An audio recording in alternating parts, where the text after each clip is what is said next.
Ada kembang gitu.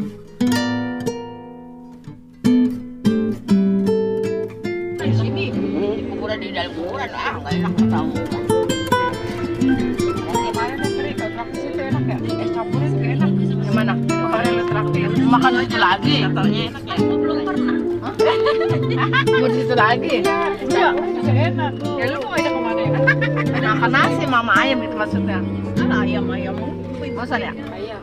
Dengan soto enak maksudnya tempatnya enak buat duduk gitu. Kalau dia kan duduknya kalau itu cuma berdua. Bang nek